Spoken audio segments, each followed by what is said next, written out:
Welcome back to the BJJ Fanatics podcast. I'm your host, Ryan Ford. My guest today is one of the top grappling coaches in the world. He's truly a complete grappler, and he specializes in catch wrestling, Brazilian Jiu-Jitsu, Judo, and Sambo. He's also a black belt in the highest stand grappling system. He's been the head grappling coach for some of the top fight gyms in the country, including Extreme Couture in Las Vegas, the Jayco Training Center, Alliance MMA, and the Black Zillions Gym in Southern Florida. He's also worked with several combat athletes, including Randy Couture, Vitor Belfort, Dominic Cruz, and Chael Sonnen, just to name a few. He's also a veteran of the U.S. Navy and also a former U.S. Air Marshal. And he's the author of a really successful grappling book he wrote called Mastering Triangle Chokes. He's also got 18 different instructionals with us here at BJJ Fanatics. Ladies and gentlemen, it's my pleasure to be joined today for the fourth time in my podcasting career by Coach Neil Melanson. How are you today, Neil? Good. How are you doing? I'm great, man. It's great to be catching up with you. I think it's been a little over a year and a half or so since we last talked. So what have you been up to, man? Yeah. Catch us up with what you've been up to in the meantime. Drinking. A lot of drinking. I said just good times. Just you've been having good times. That's all that leads to, yeah. I've been having some fun. But training, still working with some fighters, doing instructionals and taking vacations, enjoying my life a bit, and trying to work on the next step in my life, what I'm going to do and things like that. That's really cool. Yeah, you were telling me off air that you've kind of, after you left Black Zillions and got back to Vegas, you kind of retired for the most part. You still work with some fighters here and there. What's your coaching capacity looking like these days? Is this more like, I work with just a handful of guys I like, but I'll work with people. I just don't necessarily, they'll come and do a week or two with me, and then they go do their camps. So it's more like I'm just cleaning things up, reassuring, but I don't want to be, the problem is you get sucked in, when you're working with guys, and guys want me to start a team, and I just don't want to be head coach again. I'm obsessive compulsive. Like when I do something, I just become a maniac. And I just didn't have a life when I did that stuff before. And now I just don't want to do it again. So I like being the assistant coach and just helping guys out. And it makes it nice and easy for me. And I can just focus on my specialty and giving them advice, and I enjoy it. It's nice. I got fighters coming and going, but there's only a few guys here in Vegas I work with, pretty consistently. That's great. Well, it sounds like you found a nice balance, a nice life and work balance. And it sounds like you're almost in kind of a contractor role where you're not necessarily dedicated to any particular gym or person, but you'll help people as needed and sort of be like someone that comes in, gives advice, gives tips, helps clean things up, and then you're done. Yeah, it's nice. It's nice when you're with the team. You got to be on the team. So I would join a team if I had the right head coach that was, I'm easy to work with, I like to think. So I found the right head coach where I could help them out, but not have to have not do the head coach role. That would be nice. I'd like that. But for right now, I'm just working with guys out here in Vegas. A lot of fighters run their own camps. Yeah. So, that's a good and bad thing sometimes. So these guys will just say, hey, I'm going to go, I got this fight and it's going to be against this sort of guy. They'll call me up, and then they might use me for one camp, and then I don't see them again, or I see them consistently. It's just how it goes.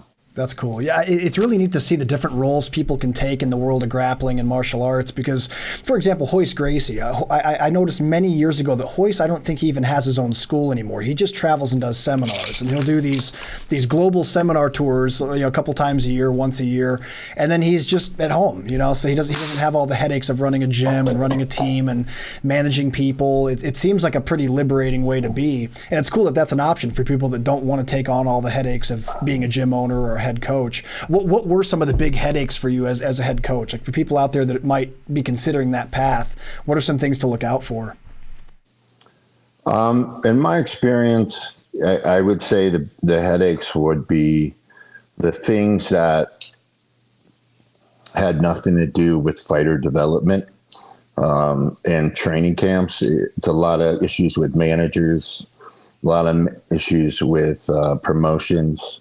Believe it or not, wives and girlfriends of fighters can add a lot of stress and nonsense. Sometimes if you have females in your team, the interaction between them and the males, or maybe another coach doesn't want to, that's on your team, doesn't want to work with all the fighters, just picks a couple, and these other guys can't get work, or guys fighting over money. It's that kind of stuff that I hated. I hated that. I didn't mind. Pretty much, I didn't really mind traveling. I loved the training room, and I was very involved. But sometimes it's hard to have a life if you're really all in. I was pretty much a ghost at home. But yeah, it was all that little stuff that it just causes such a distraction. So that's the stuff. And a lot of times the head coach will deal with that. Ideally, that's his responsibility. He doesn't have to be the technician necessarily. He just has to be, the leader. And when you're a technician, you just come in, you do your work with the guys, and it's a wrap. But the other thing with coaching is it never stops. There's always, especially if you're a larger fight team, it's just constantly, going. So it's not like a guy fights and he's done, and then you're like, oh, he takes his break, and then maybe you go fuck off for a few days and recover or whatever the case is. No, you start the next day with the rest of the other guys. So, and I think the instability with money can be tricky. It depends if you're if you're on a salary base. What if that gym owner or whoever's paying you, he gets in some trouble, or he's not consistent, and you start bouncing checks? Or some of the fighters, they only pay you when they need you again, and you try to track them down, and then it gives you the sob story. And it's like, hey, dude, I have that same sob story. We had an agreement. So that kind of stuff. You generally, if you can get a good crew of dudes that take care of you, or if they're generous, the more generous, the more you'll commit yourself, to giving them everything they need.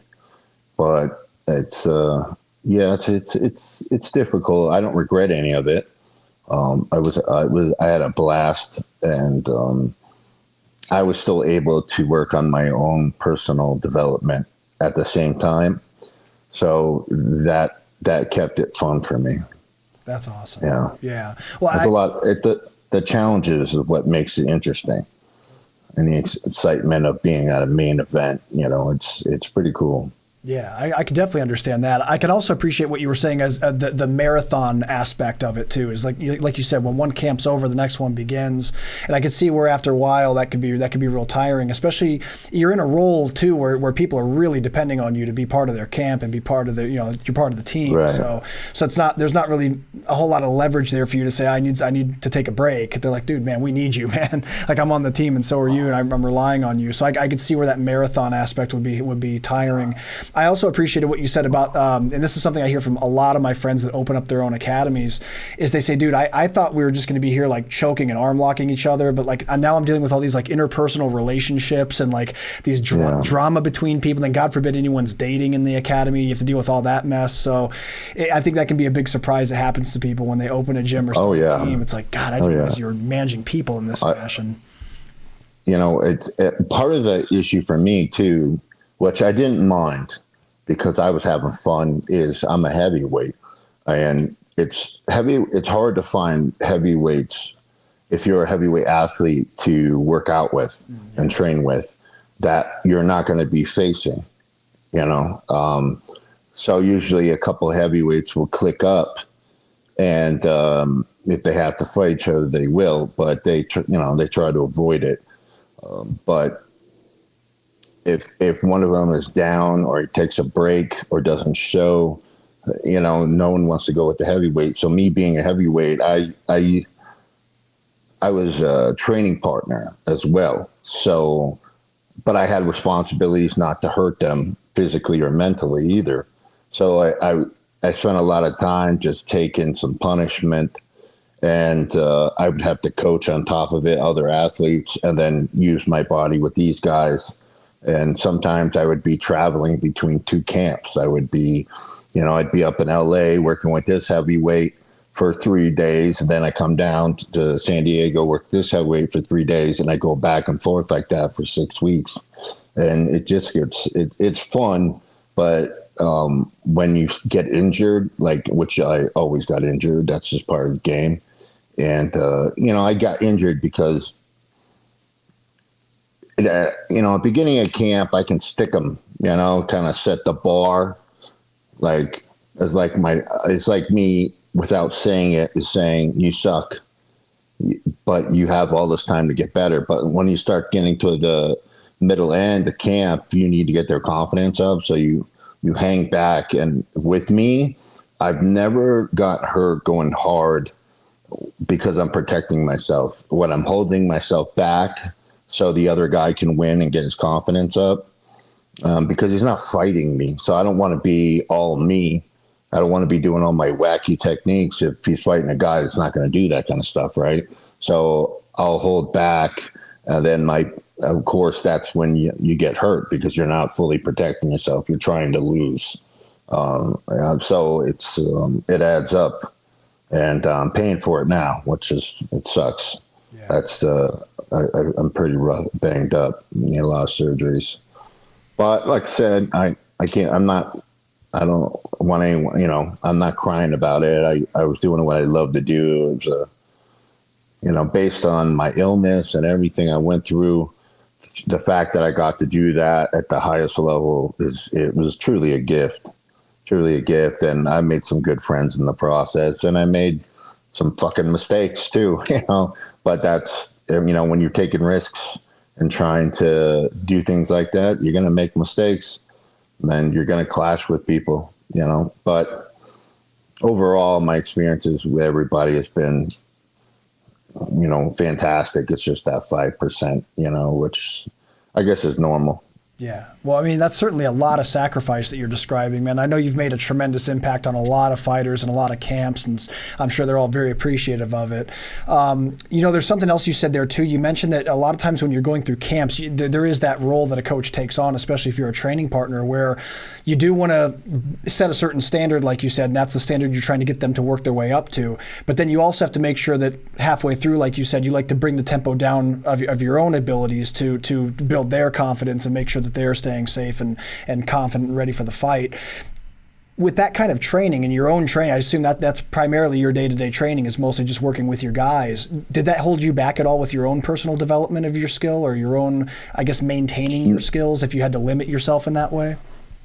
No, I mean, and maybe it did, but I had a good time of always like working on something in my head, you know, and I would try to pick one day a week where I had, you know, buddies that were like training partners, like Nick the Tooth, Thiago Silva, or sometimes other fighters would be out of camp and they would be in training. Like Phil Davis and I had a lot of workouts, and, you know, you can get good workouts with people that are just down the train. You know, they don't take off during camps, you know, like after the camp, they don't vanish for 3 months. You know, there's other guys that, they maybe take a week or two off and then they're back in the gym, and then they're not training every day, but they're in there messing around. And that's when you can be like, you know, because a lot of these guys, they have a lot of skill from different sports, and you can say, hey man, like, can we just wrestle, or, you know, or whatever, you know, get things where I can learn. And a lot of times I find out something hidden that they're good at that I go, oh shit, I didn't know you could do this, because they're trying to do MMA and not, they're trying to blend everything. And that's a lot to learn and develop and stay fresh. But when we're just in their world, they'll show me something and it clicks. It's like, man, I can take that and run with it. I wish I had known. And when I learn it and put it into my game, and then when camp comes, I integrate it. And then I brought back something that they were already good at. They just didn't know how to apply it to MMA. And that was always my thing. When I was coming up and learning grappling, I was obsessed with grappling. But I only got obsessed with grappling because of watching MMA, and I think that's how most of us are. We saw Hoist Gracie, but he was doing MMA. He might have been a jiu-jitsu guy, but I don't want to speak for him, but I always got the impression to the Gracies and stuff, jiu-jitsu was MMA. Like they were just fighting, so that was interesting. That's what got us there. And then the sport, straight jiu-jitsu just took off, and it had all these different styles came alive. So I just kind of looked and I was like, man, it doesn't seem like anyone has a grappling system for MMA. They're all just kind of taking grappling and just trying to make it work, like, hey, like there's nothing that is complete. It's either, wrestling, striking, and then jiu-jitsu. But why isn't there at least a grappling system just for MMA that is a strong combination of, wrestling and jiu-jitsu and striking on the ground, with the additions of judo and all these things. And I was like, that's it. It started my motor. And I said, that's what I'm going to master. And I was fortunate that I got to be at all these camps. So basically I was sitting in these gyms with the most talented guys in the sport. And I'm like, man, this is my laboratory. I can figure it out, And so I just kept working. And it really, to me, I get that feeling where it's almost like chills. Like it was like, man, if I had to choose sex or this, I'm doing this, I mean, there's nothing, I couldn't sleep at night, and I wasn't living kind of poor at times, like most of the guys chasing the dream. And so I had roommates that would do the sport, and I had my own mat room in the house, and I would bang on the door of guys, wake them up at 1 a.m, like, this is eating me alive. I can't sleep. Can you give me 30 minutes? Just give me 30 minutes. So I was just obsessed, and I just had a blast. But I was so obsessed that like I wouldn't answer the mail. Like I wouldn't do normal things that you're supposed to do. Like I couldn't do anything else. Like I didn't think about anything else. Like my buddy tells me a story about something I said, and this was a long time ago, but I was living in San Diego, and they were like, hey, do you want to go down and rent some jet skis and just cruise around the little harbor area? And I said, no. And they was like, why? It's a beautiful day. And I said, well, I'm just going to go there and be thinking about grappling. At least I have my mat here and I can like work on things. And he brings that up, and I forgot I had said that, but he always reminds me of it because I would turn down any good time, like anything that would be fun. It's like, hey, we're going to go do this. And I'd be like, have fun. I'm going to be here on the mat. I'm just lunatic. I have all these weird things. It's because there was not a stone I wouldn't turn over to look for an answer. And sometimes it's crazy. You meet some dude and he'll show you something that was staring you right in the face. You know, it's like the detective curse. Yeah. They're looking everywhere for the clues, and the clue they need is right in fucking front of their head. You know, and you got some guy that barely trains and he knows it. Yeah. You know, that's why I was always listening to everybody. You know, that's incredible. It's just a blast. I still enjoy it. And I've had a lot of, you know, it's not just the techniques, it's the theories.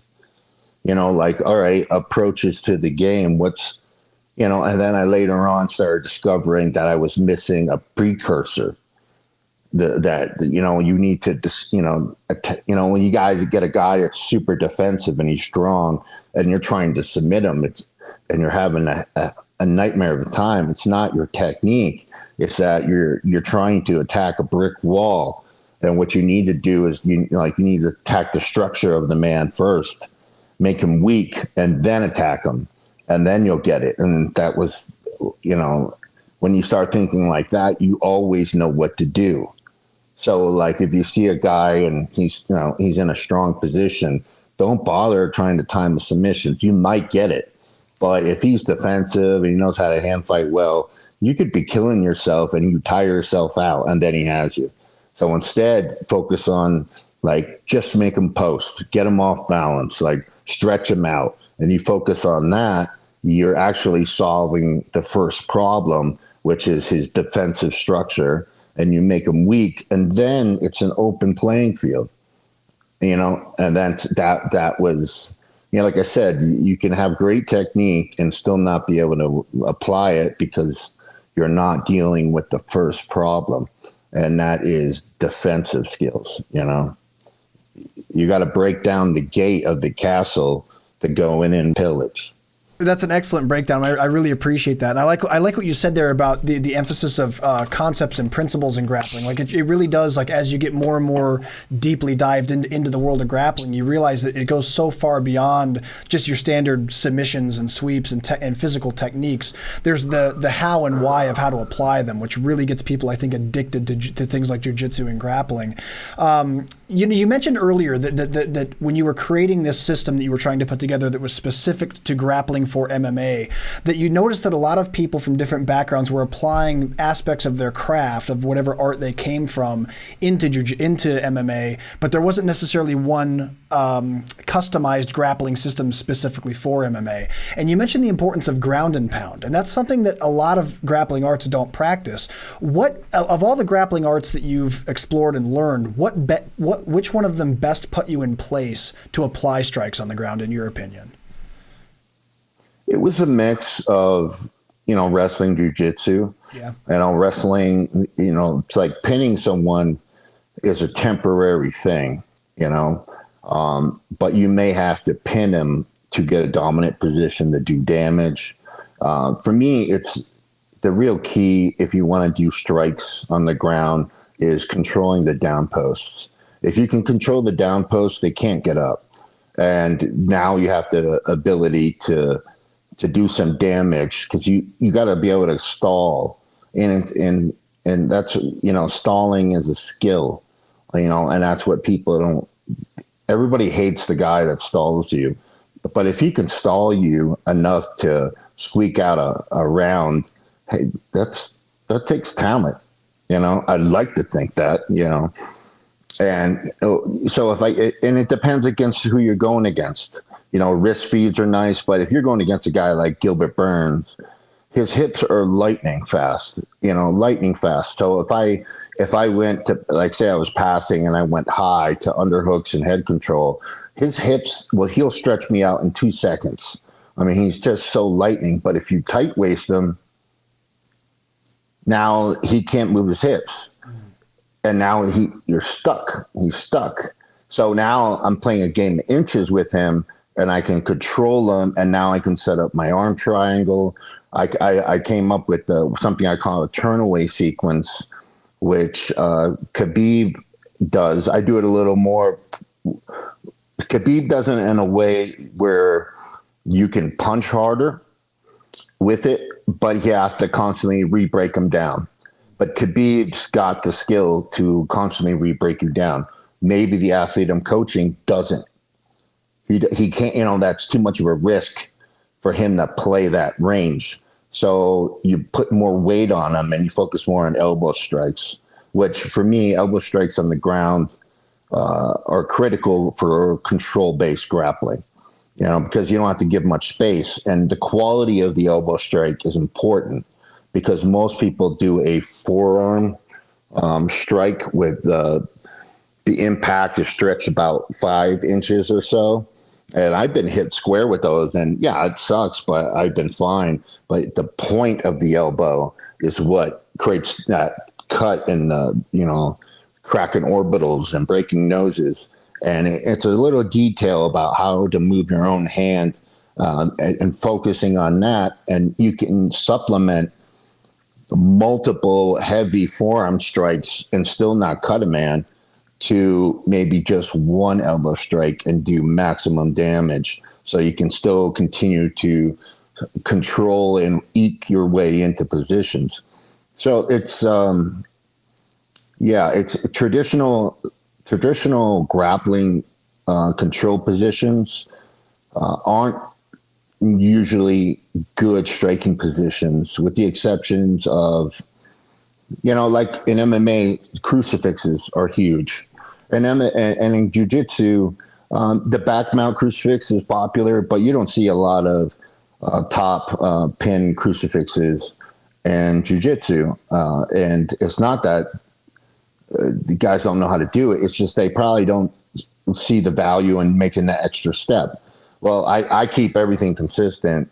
So, for me, it's like, well, if you're going to pass, don't stop, keep your knees off the ground and keep your pressure and go straight to a crucifix or go straight to a mounted position or step in the half guard, stall that bottom leg, make him get up on his hand and then take away that post. And now when he goes to strip that hand free, you have your arm triangle.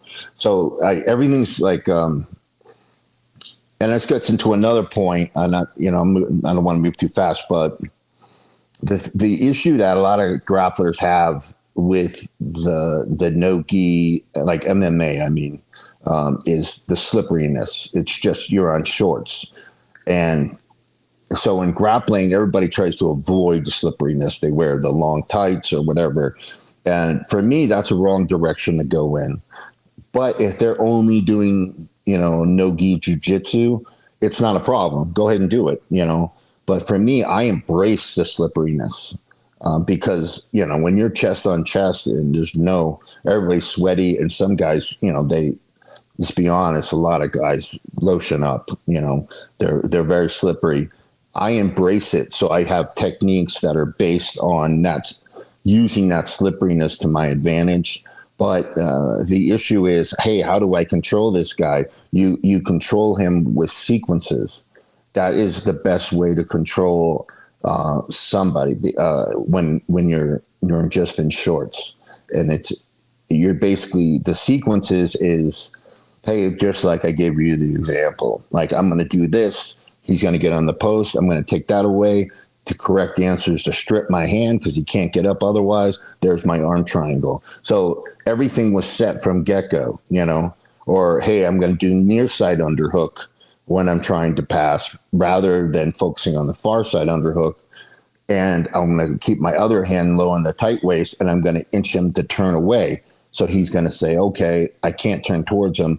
I got to turn away, and then boom, you get the wrist ride, and now you got his down post, and now you see how it kind of milks it, and then eventually you get to your final destination, or I call them pods, position of dominance, where you can do damage or into a submission, or so to speak.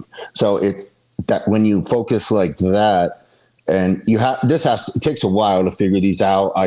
I just did it for so long, so I have so many of them. You realize you can control guys just by bottlenecking, doing a series of movements that bottleneck him down a road where your finish or your pod is going to be there, and it's a little different way of thinking. And if you had, the long tights and all that that's really not a big concern so much because you're able to control more, And with more control, the less you have a need for sequences like that. You can go more linear or even timing based, you know. Yeah, Neil, I love that concept of sequences because, like you said, there's only so many things a person can do grappling. There's only so many variables and options, and if you've drilled and practiced enough that you know what the options are in any given position and what the most likely responses are going to be, and you can catalog those sequences in your head to just be second nature, man, that's a really effective way to deal with someone that's slippery and that you can't always rely on controlling. So I really like that. In a scenario where someone's grappling against a real slippery person, let's say it's an MMA situation or a no-gi situation where the guy's not wearing a rash guard or whatever, what do you think are the crucial points of control when you're dealing with someone that's real slippery? It depends on the athlete, and it depends on the weight class, to be honest. Yeah. Because certain weight classes, bantamweight, they move so fucking fast, Yeah, no doubt. Yeah. So you got to be prepared it's like little things. Like I have to be off my knees before he does. Like it's all these little small fine points, but with heavyweights, they're more sluggish.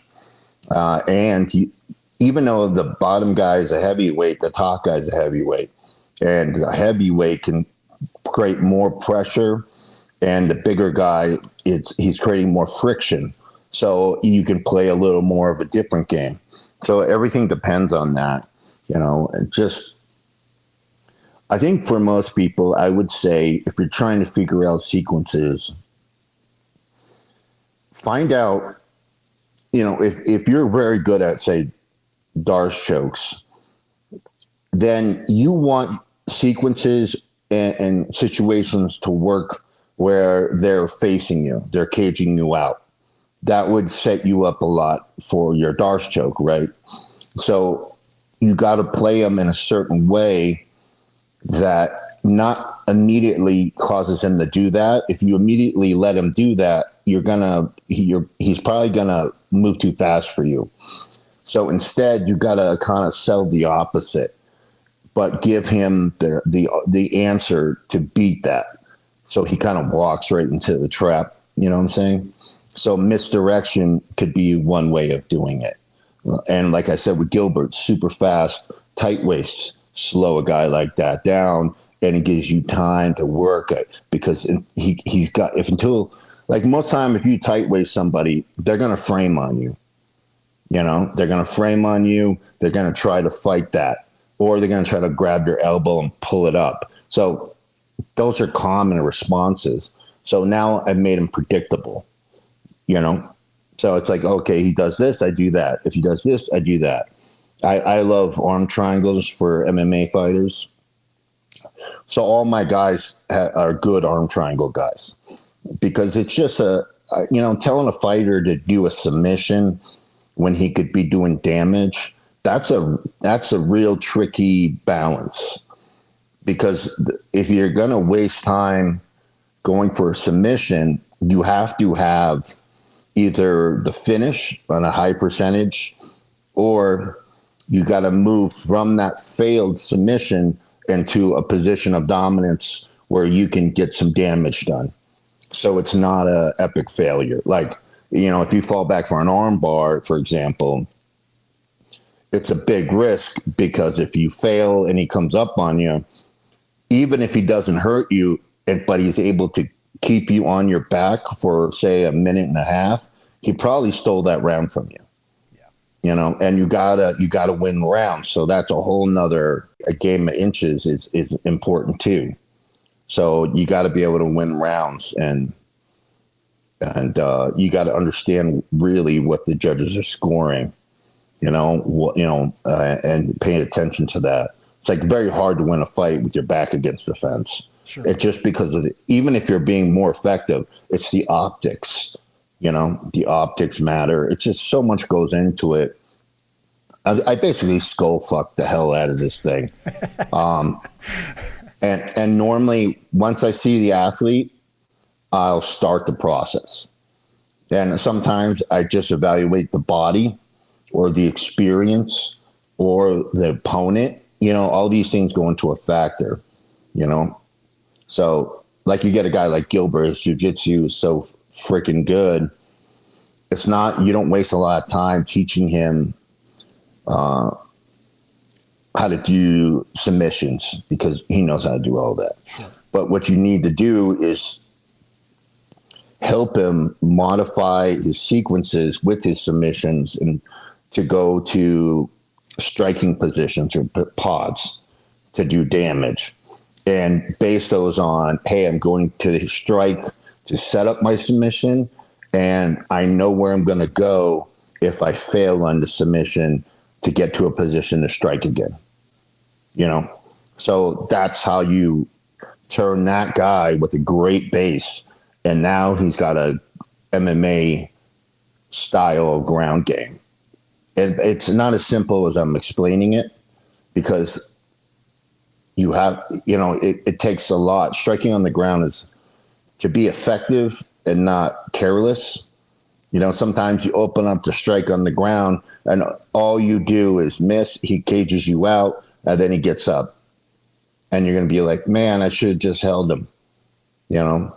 So it's not as simple as I'm explaining it. You got to really step by step do it. It's hard for me to put into one context to make it easy to understand. Yeah, no, but man, Neil, you've done a great job explaining it, man. You've really illustrated this really well, and I appreciate it. You know, I watch a lot of your content, Neil. I watch a lot of your instructionals and your videos, and something I always appreciate about you and your game is that your game is like a mirage of baits and traps that you guide your opponent into, and you seem to have a view of grappling as a way to let your opponent wander into their own demise, which I think is always really cool.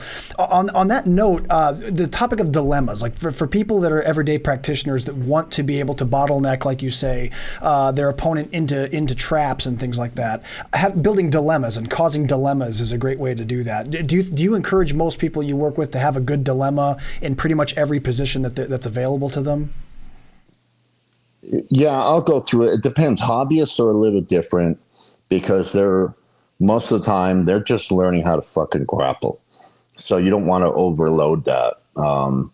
But if you're training a guy from scratch, you can get him to focus more on creating the situations for victory and making sure that he's controlling range, because a lot of people don't talk about range on the ground, and range matters. Yeah. Because you can use range just by itself to trick guys to walk into traps, you know. But yeah, just breaking guys down. And usually self-movement on the mat is coordination, and self-movement on the mat is going to determine your ability to learn skill. You know, if you're a beginner, the problem that you're going to have is coordination, unless you're a prior athlete. Coordination, mechanics, things like that. That's going to be the first thing you need to conquer. You know, can you move on the mat? Can you keep your body tight? Because even, you know, I can look at a guy playing the guard, the guy in the bottom, and look at his body position, and I can tell you if he's going to score or not. You know, because most people, they don't have discipline on keeping their head up and shoulders off the mat and balling up. They'll let their head go back and they open up, and they're going to get checked to the chin every 10 seconds. You know, they're not going to be effective. So those kind of things you can hammer out when you get a beginner, so they at least know the body position they need to be in if they're going to be on the bottom. And just by doing that alone, they've increased their potential for victory a ton, you know. That's excellent.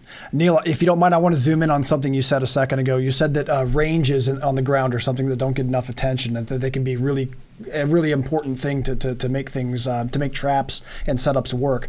Talk about that if you don't mind. What are some good examples of that?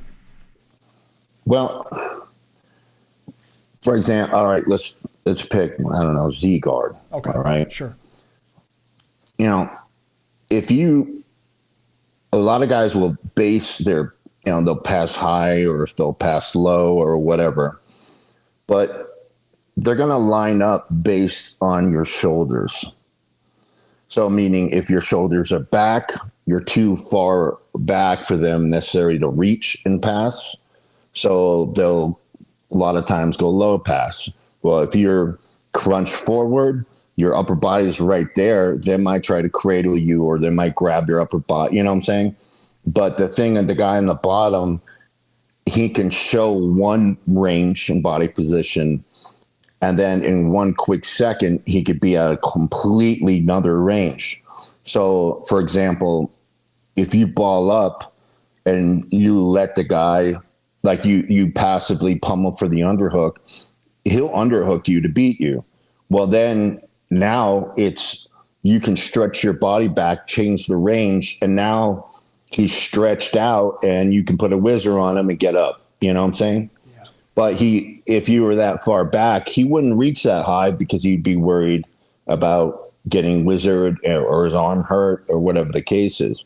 So you can change that range, especially things like, I call it snap guard. It's basically a butt scoop. But instead of focusing on pulling, it's focusing more on driving and then pulling. You know, because that's another problem with grapplers is when you're on the bottom, everybody's a puller. And then you get guys with good posture and good hand fighting. And you spend all your time trying to grab them and pull.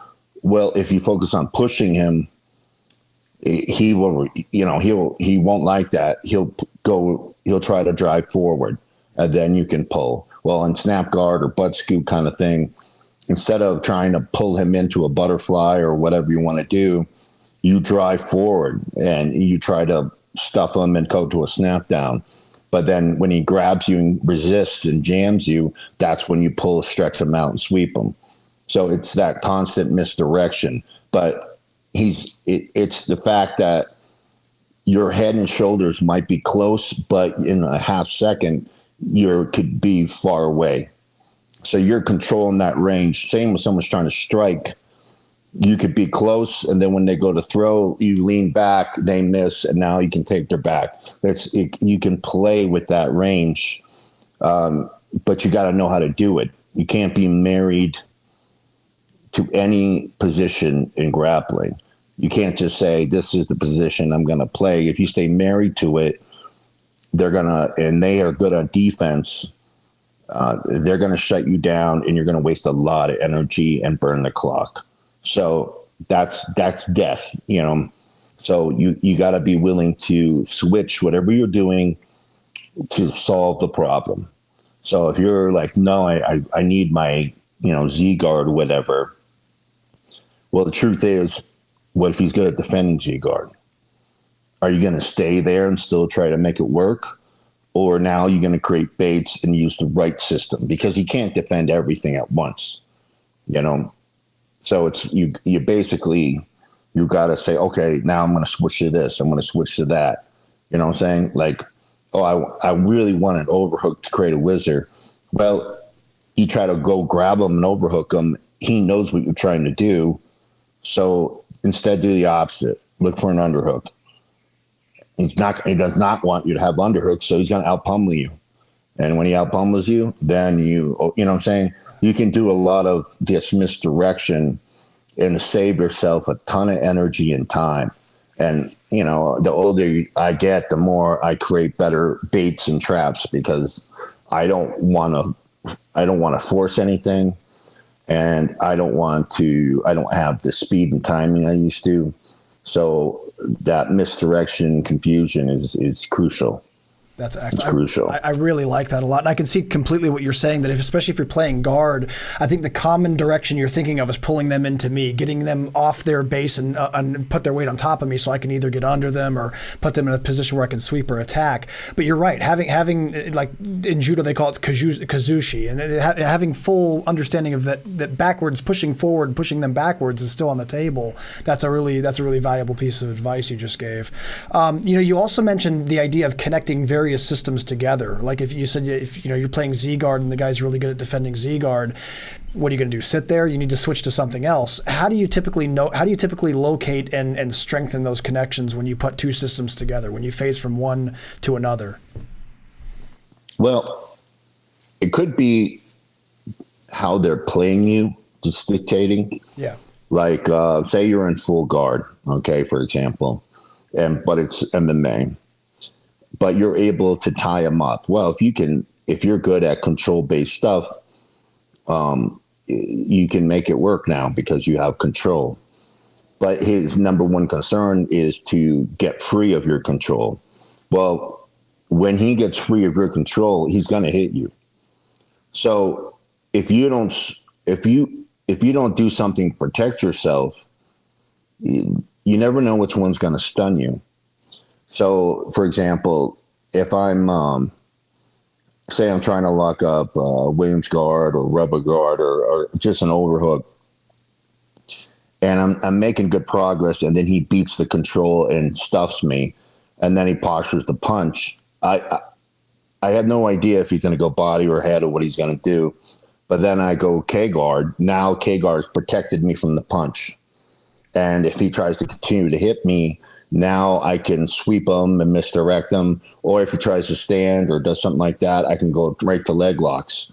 Or if I start going to leg locks and he squats down and blocks me, now I can flip back to triangle or full guard and try to trap him up.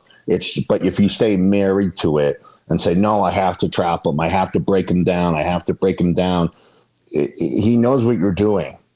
The problem is it's not like grappling where you're going to get a lot of tries, and MMA, it could be the end of the fight if you do not switch your system, and that's why I say stuff like there's control-based systems, there's timing-based systems, and then there's like open guard systems, and there's always more detailed, like there's hard angles, regular angles, hard angles. There's all these type of thing that I associate based on, because a guy, you give him an angle, he takes it away. Well, now you can either trap him or switch another angle. You see, and you know what I'm saying? And when you don't, one of the best things to do when you get a defensive guy is threaten to get up because he's going to grab you. And then when he grabs you, now, trap him, go back to guard, but go right to your attack, So there's things like that. It's just that if you stay married to, hey, I'm in guard, I'm going to break him down, then I'm going to go rubber guard. Well, if you can't how many times in a fight is he going to give you that chance to break him down, Especially if you had him and you're getting right to work and he gets out. Now it's like he's going to be a little cautious. Yeah. But if you switch your system right away, he's not going to know what to do. He doesn't want to posture because you're all over him. He doesn't want to control him because you're all over him. Now you're an effective guard game, Absolutely. And you're attacking the whole body. So that makes that makes it more effective. Yeah. That's what I mean by don't get married to a system. And timing-based systems, it's just the basics. That's the stuff where, he's hovering. He's not controlling you, and he's not fully postured or hips forward. He's just in that middle area where a lot of guys hang out when they're punching, but it's very dangerous because you can simply grab a wrist in his head, throw up a triangle, and now you're the champ. But that's because his body position was in that spot where you need very little setup. You can go right for it and just have speed and timing, and those type of techniques work great. But a wise guy fighting in the guard, he's not going to be in that hovering position because he's not away or he's not controlling you. So he's in that dangerous spot. So he might trick you to time something or whatever the case is, or he's super greased, but timing is what it is. It's either there or it's not. You know what I'm saying? Absolutely, yeah. You also mentioned the importance of being able to attack the full body. And for people out there listening that maybe don't play a lot of leg locks, how much are they missing out on not being able to make that switch between upper body attacks and lower body attacks to keep their opponent guessing? Like, how big of a deal is that in your opinion? I've always thought you have to attack the whole body. I mean, you never. You just got to go where they're not, And if they're postured, hips up, forward, trying to attack their upper body is a challenge, but their legs are right there. The legs aren't moving, and you start going for the leg lock. Or you can do a rollout and take the back. You know, I don't know if I'm confusing everybody, but you just got to attack the whole body. And I know what it's like when you're in the gym, you have that move. Like I was a triangle guy, so I heavily always look for triangles, but I had to hide it because everybody knew I was going for triangles. And I hit it by switching my systems, you know, because they just didn't know how to play me, you know. But here's the other thing is, what if he has you beat in striking, standing, in the wrestling? You have to finish on the ground. Yeah. So that means you have a problem now. You can't let him stand up and break, you know? So if you let that happen, you're losing the fight, you know? So you have to switch, and you have to focus more on control, or you have to be successful or going for maybe the leg lock. If you don't have the leg locks as an option, and it's all about tying up the upper body, you're probably going to lose. You have nothing if he's defending that. You know what I'm saying? Absolutely. So it's really a detailed game that requires a lot of respect and effort. But there's still, to this day, I don't see too many, specialists in MMA grappling. We see great grappling, and then mixed with guys just trying to figure it out. Yeah, that's a fair assessment. Let me ask you this: as a longtime coach, what do you think an effective drill looks like? Like, if someone's going to grab a friend after class and drill, how do you recommend they approach that to get maximum results? Well, I think for me, I really like mat scrambling drills, like mat wrestling, and you can add jiu-jitsu sweeps and some jiu-jitsu style get-ups to it. But I love that drill. I see the benefit the most. And so I call it a slow roll. And everybody's probably done a slow roll before, but with the way I have guys do it, and I always do it myself as a warm up, is there's really no submissions. I mean, you can catch and release, but there's no taps. But it's really not supposed to be about submissions. It's about reversals and get-ups and scrambles and switches and, just sweep singles. It's all about that. And the trick is you're not going strong. You're going very light with your body strength, because everybody wins. So, like, I might start on the bottom, and I'll dive in on a shitty shot on your legs, and you'll maybe sprawl, and then you get behind me, and then I'll kind of knee slide and get up, and then you'll sheet in, take me down, then I'll flunk roll you. It's like a constant dance where, like, there's constant action. It's not, it can be as fast as you want it to be, but no one's going strong. So you're not having to use a lot of resistance or a lot of energy in your lungs to kind of move things around, but it's constant motion, just constant motion. There's no stopping. It's, if you get in a bad spot that you can't figure out, just try to do anything, and the guy's going to let you score, and then he's going to try to turn it on you. And you do a few rounds of those before you roll. Your grappling game is going to be so much better, because you realize you never stop moving, and you never let your body get in a flattened position. So you start seeing what happens. You're getting taken down, for example, you're immediately going for the reversal. You're not like establishing like control or doing any of that. You're just constantly moving. You might turtle out, and then he grabs you, you hit him in a forearm roll, and then you turn around, he gets an underhook, gets behind you. You know what I'm saying? It's just that constant dance. The problem is it's hard to find a guy to dance with like that. Yeah. Maybe you can find them at the clubs you go to, I found some. You get a good training partner you can flow with. He's super valuable to you. And I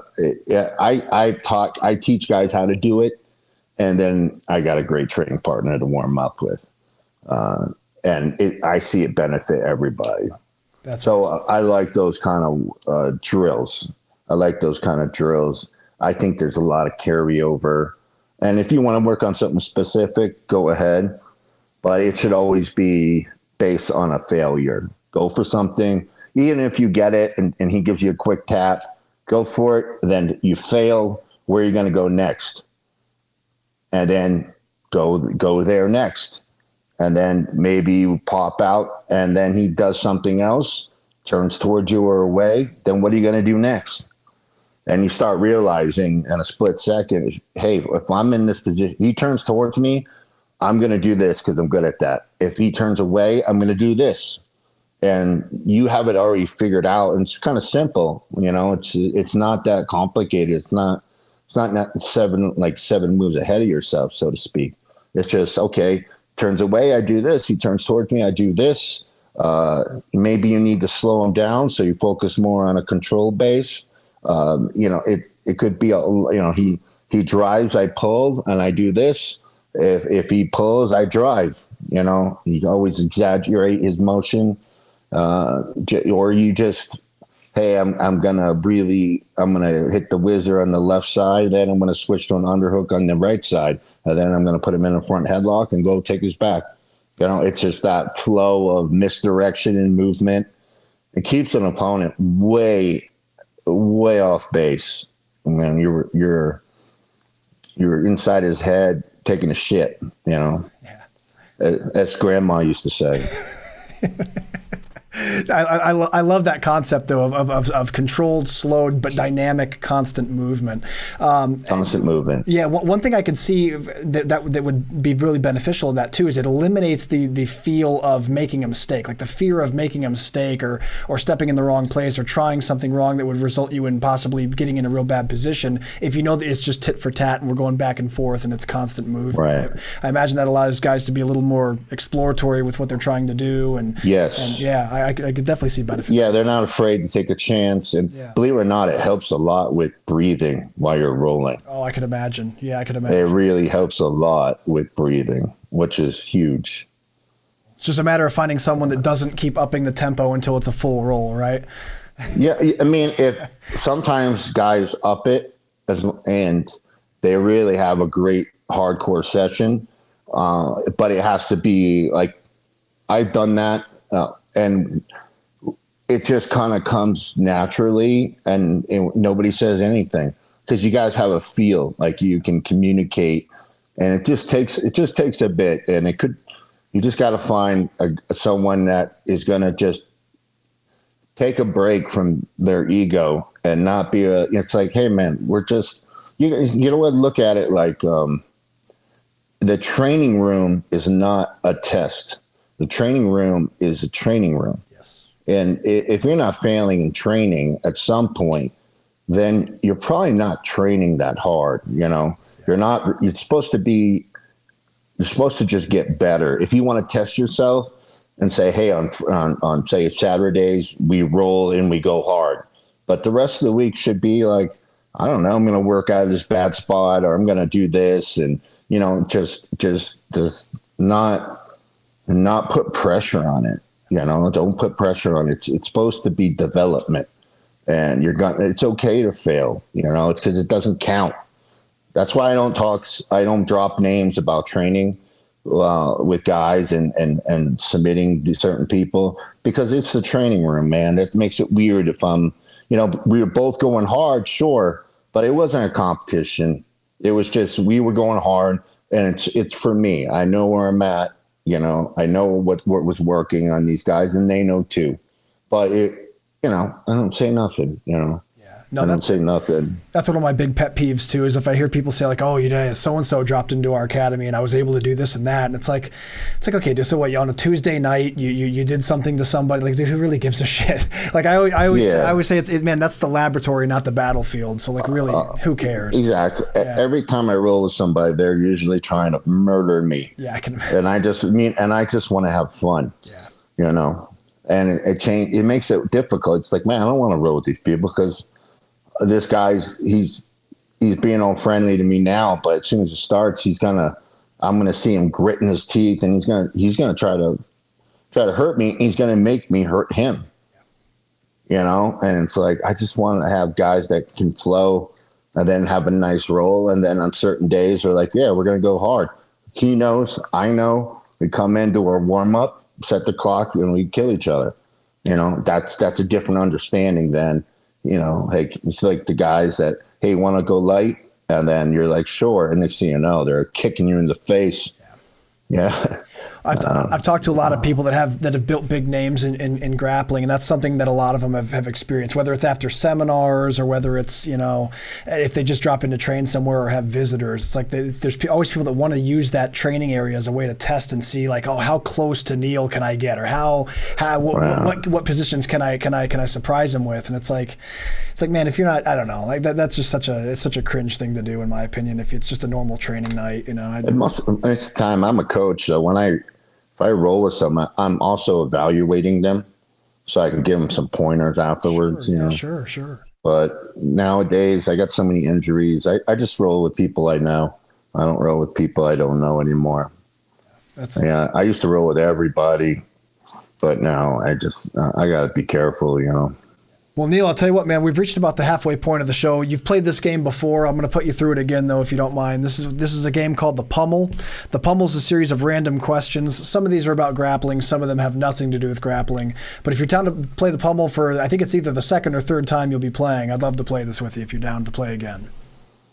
Okay. All right, man. I'm going to try to pick questions that I don't think I asked before. I know I asked you about your worst job you ever had because you gave a hilarious answer about exploding toilets in the Navy. So I'm going to so I'm going to pick another one here. How about what are you most thankful for? Most thankful for? Geez, I guess that's a tough one.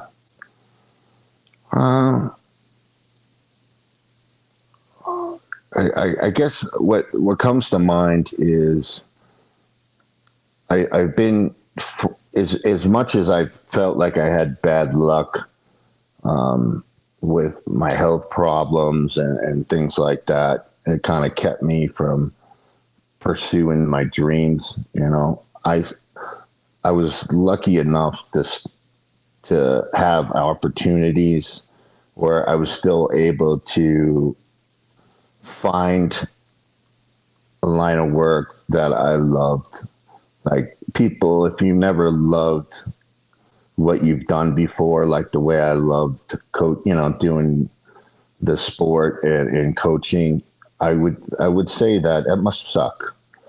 If you've never found anything that you love. I know guys that work their asses off and they're good men and they raise families but they always some of them look a little dead inside. And, I might be beat to death and I have problems, but I have a great feeling of satisfaction with some things I've done.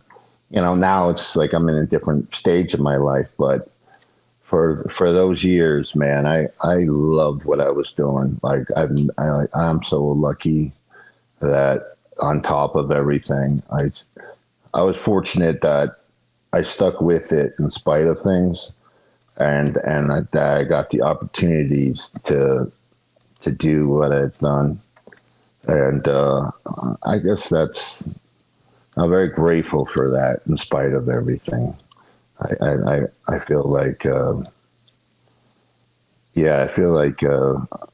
I almost feel lucky in a lot of ways.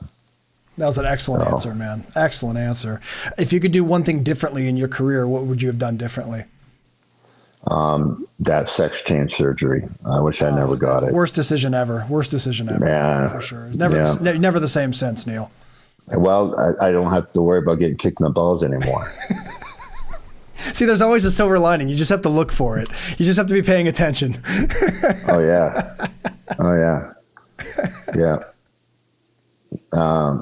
What was the question again? It's okay. If you could do something different in your career, what would you have done differently? I think the one thing I do regret is because my disease was so bad and I was blind, I did all this, it fucked me up so bad. I let the doctors over medicate me. Because what I should have done is I shouldn't have done the job I did, with the sport. I was killing myself, and I would get so sick from the medication that I wouldn't be able to train as much as I wanted. But I trusted the doctors, and I was pushing myself. I wish I had rested a little more and taken less of the medication, because it really made me so sick. And sometimes they would put me on things that, whether painkillers or whatever, and it changes you a little bit, kind of like a ditz, and some of those things, that's like, man, what? I must have been so fucked up that day on something, because I was taking so many medications, and it sucked. So I really regret having so much faith in physicians. Later now, I know so much about injuries and certain medications that I give advice about it, and I probably shouldn't, but it's just I had so much experience. But that's one thing I regret. I wish I would have paced myself a little bit, and not taken so much of let the doctors medicate me so much. It sucked. Now I don't take half the amount of medications I used to, and I'm very wise to it now. So, and there's new medicines out now for my illness that don't make me sick. Like, I used to be sick for like 2 weeks after the injections, and then it would last about 2 to 3 weeks, and I'd start getting sick from the disease. So like, I only had a little window, but I was rolling and training constantly. And I wish I would have taken care of myself better, because I'm paying the man now. But I was like I said, I was like a drug addict for the sport. I didn't care. I was like, fuck it, I'm going to die in my 40s anyways. It's like, let's ride this train on fire. I didn't care. Now that it's funny, because John McCarthy told me, we had dinner, this was years ago, and he said, Neil, you need to slow it down. You're going too hard, too much. And I was like, fuck it. Same thing. I'll probably be dead by my 40s. I don't care. And he said, yes, you will. And he's like, I used to be like you, and then I got older, and I was like, fuck, I want more time. Yeah. And he goes, you gotta pace yourself. And I was like, I'm not a fucking pussy, And now that I'm older, it's kind of like, Jesus Christ, I gotta get so much shit fixed. Yeah. And it's kind of like, man, he was fucking right, man. He was right. I think a lot of people realize too, like, once you hit a certain age, that where you thought your career was going to end, it doesn't. That there's still like a lot of time left, and a lot of roles that you can take on for the rest of your time. You know what I mean? Like, there's people that continue on in aspects of their career until their final days, and at very old age. So maybe sometimes the vision on that gets lost a little bit too. Sometimes, Yeah. Well, like, I get the thing where people, when they'll say, they'll just say, Neil, you look great for your age. What are you, like 56? I'm like, I'm 46. It's like, no asshole, I'm like, a decade younger. Yeah, that's like, what makes me look so old? It's like, oh, you just walk like you're in a lot of pain. Yeah. I was like, you got a point. Yeah. What do you think, for the people that don't know about your medical stuff? We've had that conversation on past episodes, but would you mind explaining, just for people that might not have heard that, what exactly it is you struggle with? Yeah, it's not AIDS or anything. Yeah, no. It's I appreciate you not giving me that. Oh yeah. I always use protection. So Yeah, it's good. It's good. No, it's Behçet's disease. It's one of those autoimmune things that I didn't, I didn't do some dirty whore or nothing. It was just one of those things. I don't know if it's something hereditary, even though nobody in my family seems to have it, but it's like lupus, and it's also like Lyme disease. So, a lot of chronic fatigue, and just the blindness is special to Behçet's. That's how you know you have Behçet's, is the blindness. It was just, I just sprung up, and when I was an air marshal, just something about being jet lagged all the time that triggered it. And then once it triggered, man, it just took off. I mean, it was bad. So, yeah, I mean, I thought I had gone in remission, which was great, but then it did start to show up after 6 months of, I think maybe 4 or 5 months of being off the medication. It did start to show back up. So I went back on, and it doesn't bother me like it used to. That's for sure. It doesn't bother me like it used to. Has your vision improved since you've first? No, it hasn't come back much. Yeah, see, it's not the lens. What happened was, it's a vascular disease basically, and my immune system just will randomly attack certain parts of my body for whatever reason. And what it did, it attacked the vascular the system to my eyes from my brain, and it just flamed it up and flooded my eye with white blood cells and just choked the eye out. So it's like when they, sometimes you'll have to they dilate your eyes and they take a photo, and you'll see all these red blood cells and all that. Well, in my blind eye, it's all like gray, like a cloud of gray. And my right eye, I have a lot of floaters because it did hit my right eye. But by the time it hit my right eye, I got on the Remicade medicine, which shut it down. But it made me get sick with a lot of, I'd get colds and flus kind of thing a lot. And I was hospitalized a lot. I think I was hospitalized 6 times from cellulitis, and one time they were about ready to cut my arm open. So it's, when I'm on the medication, I can't fight off infections.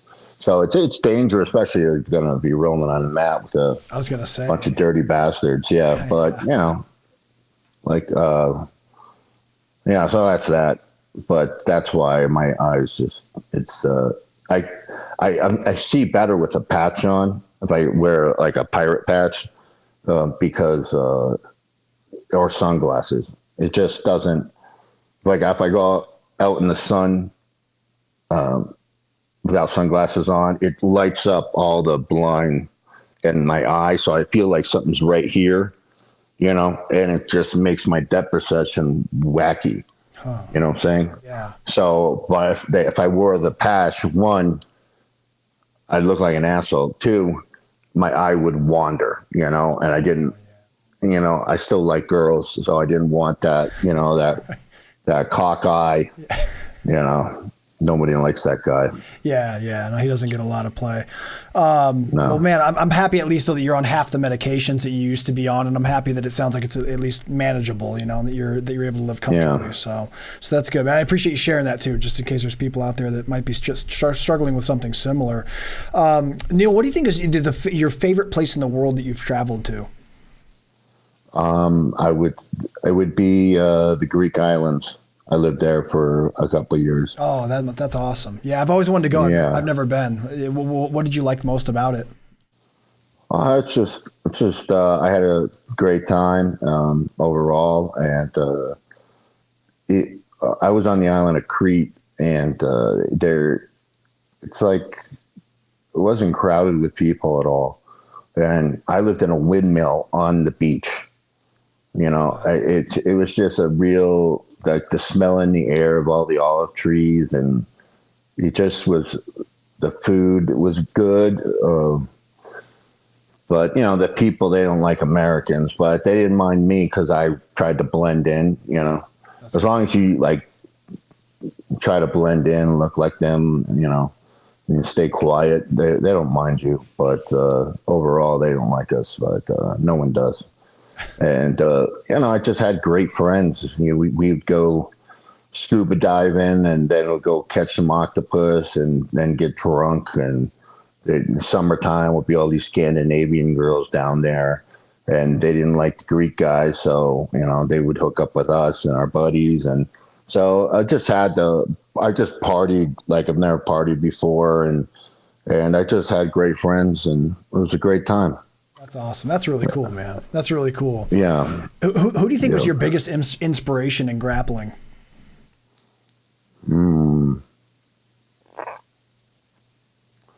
I have many inspirations, anywhere from Nogueira to Barrett Yoshida to Gokor to, you know, I've had so many different, Dean Lister, all these different guys. I try to take a little something from everybody. That's just how I am. I liked a lot of wrestler grapplers like Dave Schultz. I love those kind of guys too. Wade Chalice was vicious. You know, these kind of guys. I like those. You know, there's a lot of guys I take influence from. Just try to take a little from everyone. You know, that's just. Yeah, I never had like a C daddy like that one guy I wanted to be like. But I tried to take something from everybody. That's cool. That's excellent. Yeah. My big thing is I really just wanted to have a game plan. At first, I wanted a game plan for myself that satisfied me, and it never, you know, really never does. That's the addiction of the sport. But I started to realize that I had a good niche for coaching people. And it's not just the technique, it's getting in their heads and making them confident.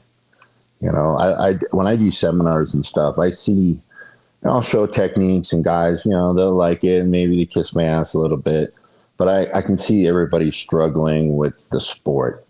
And then I'll walk by and I'll look at a guy's body type, and I'll pat him on the shoulder and say, you could be so good at this particular style of the game or technique. If I was you, spend time with that, you're going to be killing someone. And I see it in his face, and then I'll watch him grapple right after, and I can see he's already doing better. It's just narrowing down all the noise of the sport and all. It's so technical and so many options. You give them a little direction, you give them a little confidence, and then you see how much it changes someone's life a little bit, just with a little. Never mind, you start adding a little more to it. And I love that. I love seeing people. Like, I truly like helping people, you know, to a fault. I wasn't always like that. When I was young stud, I kind of hated everybody. I didn't like people. I was a dog trainer, so I understand psychology, but I love dogs, and I loved working with animals. And but I looked at people the same way, and yeah, I do enjoy coaching. I have a lot of great memories of people, which is, it's nice. It's great memories, great stories. That's excellent, man. And with the instructions now, I have all types of people writing me. What do you think is your favorite kind of music to listen to? I like the sounds of pornography. Oh, that's always very enchanting. Yeah, it is. Good for relaxation. I actually have a big palette for music. I like a lot of music. So it just depends what the mood calls for. You know, it could be anything from reggae to like classic rock to anything. I like country a lot. I like the old country too, like the men complaining about women and doing drinking. You know, I like that. I like that stuff. You know, Merle Haggard. I'll listen to that. You know, so I like all types of music. I really do. I don't think I like it. Don't hate any music, to be honest. I'm not big into death metal, but I haven't really listened to it, so maybe I would dig it. But besides that, I like everything. I really do have a big palette for. I tend to listen to more older music, but I do like some of the nowadays songs. I like everything. That's cool. That's good, man. I got one question for you. Yeah, sure. Why do they call you? Where did the gringo come from? So just buddies of mine. So I trained in Sao Paulo. Now I live and train in Sao Paulo. I train at Damian Maia's school, and so everyone just calls me Gringo because I'm the one American guy that kind of wasn't just visiting and stuck around. So like, oh yeah, Gringo, like just Gringo. It just kind of became my nickname. So I lived in El Paso around 9/11. Oh wow! And all the Mexicans had a nickname for me down there too. What was it? Pendejo. I think that I'm not sure. I think it means warrior poet. It's like dragon warrior or something like that. It's something very honorable. Yeah. That's awesome. And final question for the Pummel game: if a zombie apocalypse breaks out right now in Las Vegas, what's the first thing you do? Get my my kit on and break out my M4. Get all suited up and figure out where to go, I guess. Pack up some food and get God's work done, you know. Nice. So you're halfway there. You're already ready. You're just waiting on it to pop off. Oh, I have so many go bags you don't even know. That's awesome. It's like in my head I'm still in the service. That's awesome. That's so great. And Neil, that was the final question for the Pummel game. Congratulations, you win yet again, and you got your double underhooks. Man, double champ. Double champ, man. Yeah. Let me ask you this. You know, there's something that I've been watching a lot of lately is your side control instructional that you have with us. Side control is a position I find myself getting to a lot through passing and through just scrambles and things like that. But sometimes I have brain freezes when I'm controlling someone from side control. And I'm trying to build a better arsenal of options and attacks. So I'd like to pick your brain on this since I have you here. What do you think are some of the most important concepts and principles of side control, as far as not losing the position and as far as attacking well? Well, it depends. It really depends. I would say don't get too caught up in only talking the far side of the arm and the head and arm. There's lots of attacks for the near arm on your hip and the head and arm on your near side. If a guy is athletic and has a good bridge, just focus, make sure you keep his head out of alignment. It will screw up his ability to be athletic. And if you don't be afraid to cross face, because the cross face, you know, it's uncomfortable, that's sure, but it's about getting an elbow up. Like if I cross face you to face me, your far elbow comes up. And if I cross face you away, your near elbow comes up. And that's another thing that you can use to advantage. I personally really use a lot of crucifixes. And that's because I love the Senkaku Kimura connection. Those two together they're a winner, you know, because if you know you have a problem with one, the other's there, and it's a real tricky. Once you get in position, it's hard not to win, you know. And you know, it depends. If I'm doing MMA, a lot of guys like to have their arm under the head, you know, and do the shoulder ride on the top of the head. And that's a good pin, but if you got to punch them and you want to do damage, what I do if I'm on the bottoms, I drive my head back and I trap the arm in the glove with my neck and head. So what happens, you're not going to be able to do any damage, and what you end up doing is creating too much space, you know, to get your arm out, and then I frame on you and create a scramble. So I don't necessarily play like that unless I'm trying to set up the head and arm. I play it a little different. And I would say make sure if you're going to traverse to a submission or movement, get off your knees. Don't never transition on your knees. That's just, it keeps you want to, when you're transitioning, you want the weight to go to the opponent's body. And if your knees are on the mat, the weight will transfer to the mat. But if you're in position, it's good. You can be on your knees, no problem. Because sometimes guys don't want to be on their knees at all. It's kind of hard sometimes to submit and set things up like that. It's easy to get off balance depending on who you're going with. So, going on your knees is fine. It depends what you really want to do. If you're a Kimura guy, a far side armbar guy, get good at the U, going around from, side mount to north south to the other side mount side. That U is pretty much the common game. And then what's the other game? Cutting across the mount. So those kind of principles. But yeah, don't ignore the near side.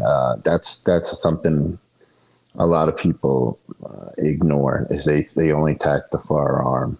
And a lot of times the near arm, let's step over triangles and some of the other things you can do there is fast and easy.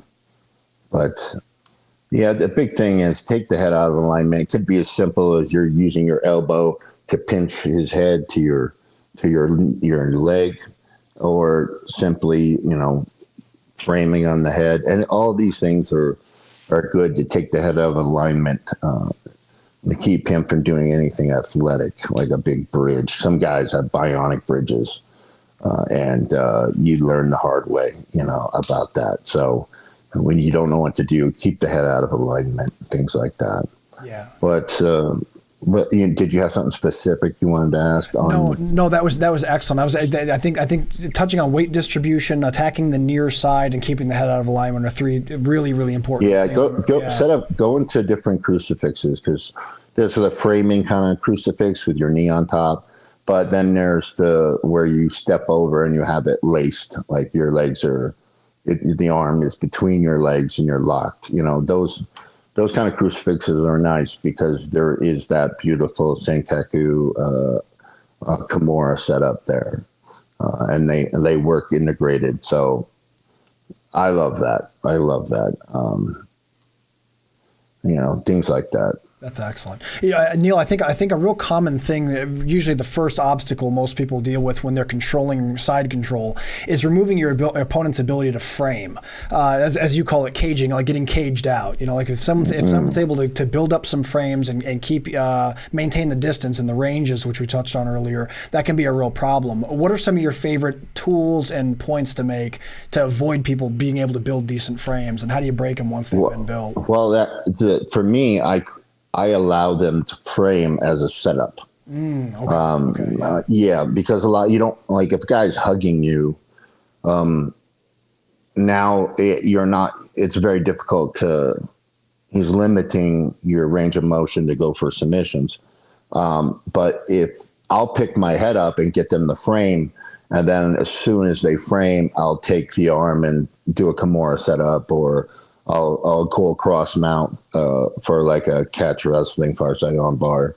Like the frames are nice because a lot of times they're extending their hand, and that's an opportunity to take advantage of that. So like you talked about framing, frames are negative normally. Like framing, it sucks. You don't want to get framed. Yeah. But if you focus on countering frames, and just take it easy, work on it, you'll find that allowing someone to frame could get you victory pretty fast. But you want to allow it in a controlled setting. You don't want to just be passing or something, and then he's all frames. He's because you're not in a controlled position. But if you're in a nice high side mount and you got control and you allow him to frame, there's a lot you can do with that. If you don't want him to frame, then you got to have discipline on trapping the arm between your head and your shoulder, your arm. Some people like grab their own back of their heads there to keep it locked in, kind of like, Burt Reynolds, naked on a bearskin rug, Yeah, I'm sure you got the poster in your room. Yeah. You can't see behind the green screen here, but that's actually what's sitting there. Yeah. Yeah. So, but there's a few different ways. It's just trying to tie it up, but don't be afraid of frames as long as you have a position of control. Because that, for me, like if I play low, like a tight waist kind of side mounts or half guard, I want you to frame on me because that's the best side arm triangle setup in the game. Because he moves the arm for you, so things like that. That's great. Yeah, and again, it goes back to one, having a system of sequences and responses, and secondly, the idea that ranges, understanding like what can be done at different ranges and how to capitalize on the change of ranges in a given exchange is really important. So that's awesome. Yeah, too. There's a few ways to play side mount too. So don't get married to one way, because it's counters to everything, Yeah. What do you think are some of the most important points of pinning someone who's much larger than you in side control? What are some of you talked earlier about like head alignment and things like that. Which one of those things do you think becomes most important if there's a big size difference? Well, sometimes the size difference, remember, if the guy's big, he might be powerful, but he creates a lot of friction, And the thing is, anytime you start to lose control of him, just be the first one off his knees. Because no matter which way he scrambles, you're going to be able to scramble faster, and you're probably going to be there in some frame, some way or another, chasing the head or the hips. So if you're starting to, in that situation, and you're like, oh man, I don't think I'm going to hold this guy, just be ready to spring up when he moves, and you'll beat him wherever he's going. But, there's a lot of meat to squeeze too. Sometimes the little guys, man, I squeeze them and there's nothing there. They're oozing out, so sometimes the thinner guys are a little more tricky there. Sure. And the thing, if you're a big guy or you have big shoulders, pressure chokes work really well because there's so much mass on their shoulder and chest that they'll go to sleep from you riding just one side of their neck with your shoulder. You know what I'm saying? So a skinny guy, that's not going to work. Like arm triangles are a nightmare on skinnier guys. But you get a guy built like me, you don't even have to have a good arm triangle, and I'll be asleep. It just chokes myself out. That's so there's advantages on attacking a bigger guy. I mean, and you could be a small fighter, but just be bulky in the upper body, and you're still vulnerable to that. So yeah, it just depends. It just depends. If I go with a guy that's super skinny, I tend to go Kimura or arm bar attacks, those kind of things. If he's a little more stout in the upper body, that's a good time to go for a lot of arm triangle pressure chokes, reverse arm triangle chokes, like those kind of things. He's going to have a disadvantage, and he's going to go to sleep pretty quick. So you want to take advantage of that. Yeah, that's a really good point you made. But a bigger guy is going to require more space than a smaller guy to escape. So a lot of times it can be less effort sometimes. That's a very good point. Yeah. We were talking earlier about the importance of having dilemmas in positions. What do you think in your own personal game is your most reliable dilemma from side control? What do you find to be the most effective for yourself? Finish. Yeah, like a submission. Yeah. Well, if I'm playing low, I like the arm triangle or the Kimura setup. If I'm up high, like in a traditional side mount kind of position, I'll I tend to really go for crucifixes and set up that Sankaku Kimura situation. That for me is a moneymaker, and it keeps me, because you want like what I tell people is you can have the same tactics as you would in MMA for regular grappling. But you can't necessarily have the same tactics in grappling for MMA. Meaning like in an MMA game, I tell guys like there's really no side mount. You're either you got to get to a striking position. I mean, unless you're fighting where you can knee to the head on the ground, then side mount's not bad, But if I'm passing, I'm either going to mount or I'm going straight to the crucifix. I'm not really hanging out in side mount too much unless I'm stalling you and I'm just trying to play along. But once I get to the crucifix, I can do all the same attacks pretty much as side mount. But now I'm nice and high. I don't have to worry about your frames. It's a sweet position to be good at. And I love that step over triangle game because I got nice long legs, and I've been doing it for close to 20 years. So it's a good, and it's easy for that Senkaku game. I love that game. That's awesome. That's outstanding. Well, guys, listen, like I was saying, this is an instructional of Neil's that I've been studying for a while now. It's called Filthy Side Control Attacks. It's available right now at BJJFanatics.com. And side control is a position that no matter what your game is, that's a position you're going to play at some point, no matter what your style. So check this one out. It's a really good one. It's one of our best sellers on the website. Again, Filthy Side Control Attacks. Go check it out now. Neil, man, in closing, what are some of your major goals for 2024? What are some things you hope to accomplish by the end of next year? Drinking. There you go. Always just staying true to the craft and to the focus. No. I got something in the works. I don't want to say yet because it's not a done deal. Okay.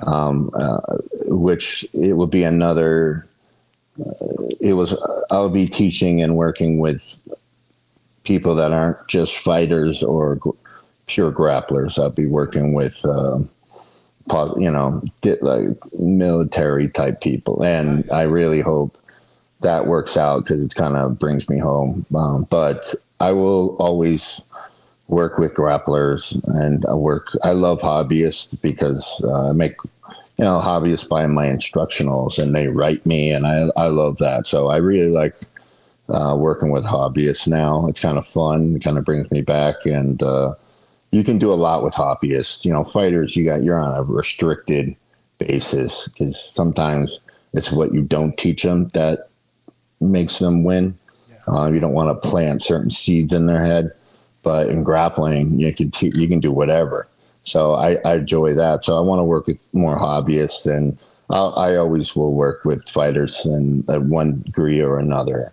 So tomorrow, next year, I really want this other job to work out because financially it'll be brilliant. I want to do more seminars. I really enjoy doing seminars and seeing everybody.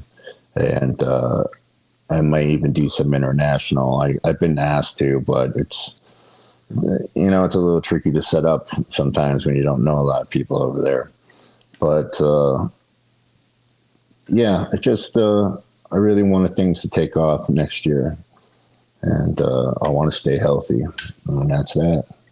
Well, folks, unfortunately, we're fresh out of time. Neil, it is always a blast talking with you, man. I appreciate you being so generous with all your time and knowledge. I loved all the concepts you talked about today. I think it's going to be really helpful for everyone listening. And you're always welcome back on the show whenever you'd like to come back. Thanks so much. All right. Thanks, man. Great being back here. Excellent. And for anyone out there that wants to keep up with Neil, it's real easy to do so. He's active on Instagram. It's at Neil Melanson MMA. His YouTube channel is Neil Melanson. Just type his name in. His channel will pop up. Make sure you guys subscribe and hit the little bell icon to get notified when he adds new content. His website is neilmelanson.com. That's a great place to keep up with what he's up to and also to book him for seminars. Neil, you also do digital privates on your website too, don't you? You have people send you footage and you give game plan and commentary on it. it? Explain that for me if you don't mind. Yeah, like it's through my website. You can do an online private with me, and I have a little studio at my house, so I can either go over technique if you have technical questions. A lot of it is going over, guys will send me like little video clips of them doing a couple of rounds at the gym. And what I'll do is I'll evaluate it and I'll tell them what they need to fix, or I'll look at their, look over their body type and create a game plan for them based on, their body type and genetics and, or interests as well. And I've had really good results. Guys seem to like it. Some do it every couple of weeks, some do it every month. And I've been real successful with it. So if people are interested, they actually want coaching from me on a personal level, they can go to my website and you'll see it on the homepage, how to fill it out. It's just basically, it's real simple. You can pick the date you want it. If I have it open, you can pick it and set up a time frame and then we'll go from there. Awesome. That's outstanding. Well, guys, again, neilmelanson.com to get in on that. Definitely check that out on his website. He is available for seminars, and he puts on tremendous seminars from what I've been told. So definitely book him if you have the space to do it. If you guys can't travel to one of his seminars, or you can't make it to Vegas or anything like that, you can learn from him anywhere in the world here at BJJFanatics.com. He's got 26 instructionals with a couple more being filmed as we speak. So make sure you guys are paying attention to the website. Head over to BJJFanatics.com. He's got something for everybody, regardless of what aspect of your game you're trying to improve upon. Today we talked in depth about filthy side control attacks, which is his side control instructional, which I can personally say is one of the best ones I've got in my own library, so I really do recommend it.